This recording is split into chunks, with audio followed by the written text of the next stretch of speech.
Okay, should you consider moving to the community of Beaverton for your next home purchase? Is it on the list of the best communities to consider in the Portland and Vancouver area? I will provide answers on this from my 60-plus years of living in the area and growing up in Beaverton. Hey everyone, this is Joseph Nelson with the Ascend Home Team, brokered by eXp Realty. The number of my YouTube clients grows each week. But for you to join them, you have to call or text me to start your own moving experience. And when you call or text, you will be coming to my personal cell phone, not an assistant or buyer's agent. Even though my YouTube clients are keeping me busy and this is the bulk of my business, I will never be too busy for you. But you have to call or text. I am not clairvoyant, and YouTube does not provide me with any contact information like Facebook does. All I get are statistics, how many people are watching, what type of a device are they watching from, etc. All of my contact information is below each video in the Show More section. And don't forget to like, comment, and subscribe. And you can ask any questions in the comment section, as I do read and respond to all comments. And we are going to get after it right now. You know, I grew up in Beaverton. I know things have changed since then. It's no longer the sleepy little town that had a dirt runway airport where the Cedar Hills Crossing Mall is currently sited. That has been replaced with homes, shopping areas, and Nike. So no, it's not the same as the little community I grew up in, but that doesn't make it worse. It just makes it different, and my mom still lives in the Beaverton area. And being 83 years old, she feels very comfortable living there. She drives to groceries 5 minutes away. She goes to the Fred Meyer shopping center that's 10 minutes away. And before the COVID restrictions, her and my dad went out to lunch just about every day. When serious shopping is needed, she goes to Washington Square, one of the big 3 malls in the Portland area.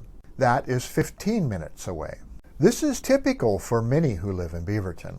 The shopping here is ample and close. Cedar Hills Crossing Mall is the largest mall in the city of Beaverton. Washington Square is technically entigered just outside the Beaverton city limit. The community is safe, and without the visual impact of homeless that exists in Portland, I would venture to guess that you could find anything you need to purchase within 15 minutes of Beaverton. Access to good shopping is a key consideration when considering where to live. Keeping routine shopping efforts to a minimum allows for better lifestyle and time spending the things that we want to do rather than the things that we have to do. Oh, you might need to travel a bit outside the 15-minute zone to do some specialty shopping, like go to Cabela's in Tualatin. That's about 25 minutes away. So the next thing I want to talk about is schools. I'll start by saying what the Beaverton schools are not. They are not quite at the level of Lake Oswego, Westland Wilsonville, or Happy Valley schools. But the Beaverton School District is highly rated and much higher rated than the Portland Public School District. The cost of living and the median home price in Beaverton is less than the gold standard school districts of Happy Valley, Westland Wilsonville, or Lake Oswego. So why are schools better or worse? Size, for one. Portland Public is a monster. It is by far the largest school district in the state of Oregon.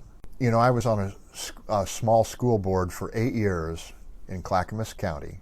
And what I learned from the school board meetings and also from meeting other school board members from around the area, the smaller districts do a better job of meeting the local needs of the community than large districts do.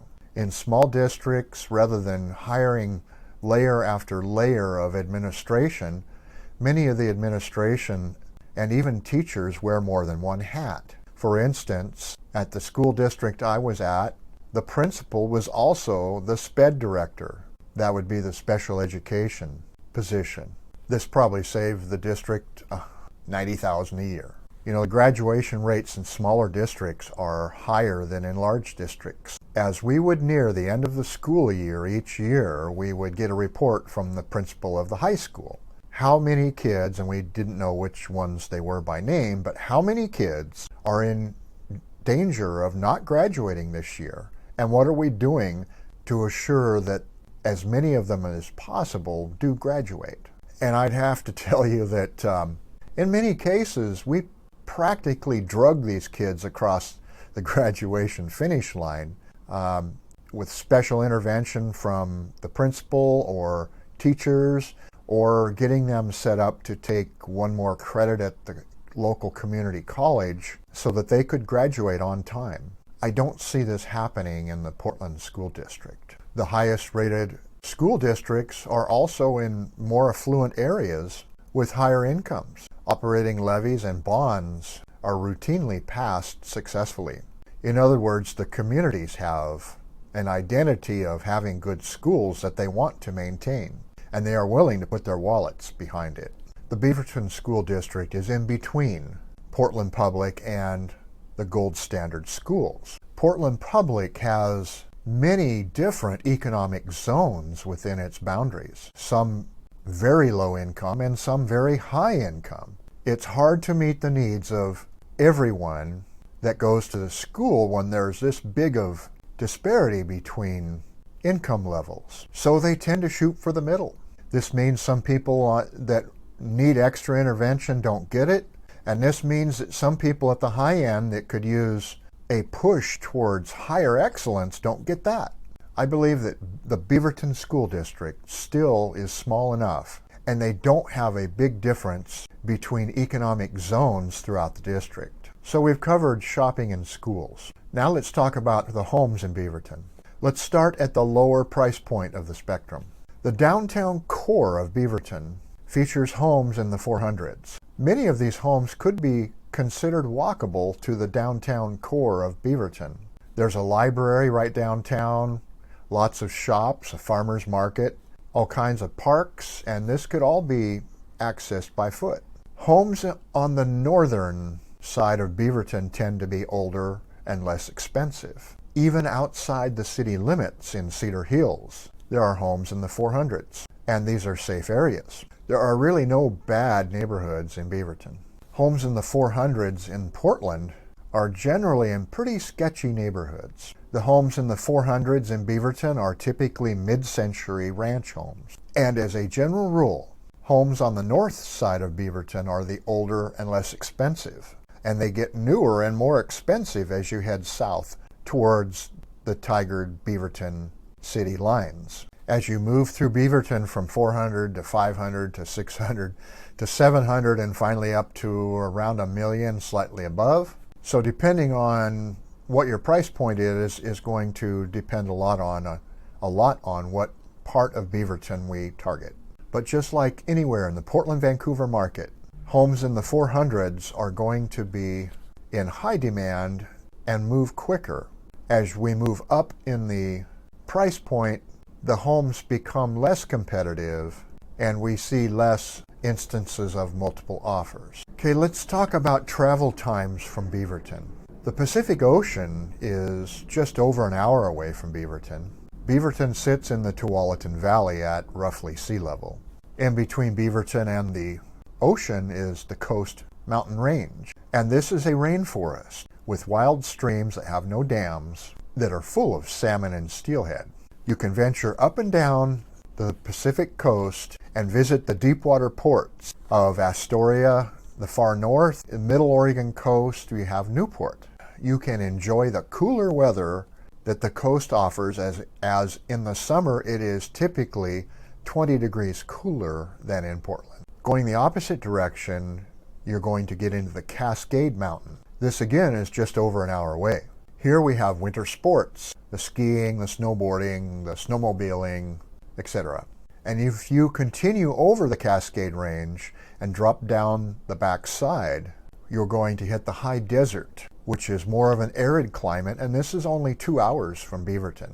Or you can head up the Columbia Gorge scenic area, and this is an hour to an hour and a half away.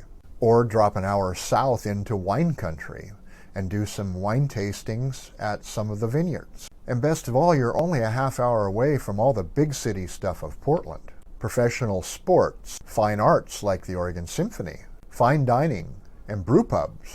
Portland has one of the largest populations of micro-craft breweries in the country. So you can see Beaverton is a great place to consider your hub of activity.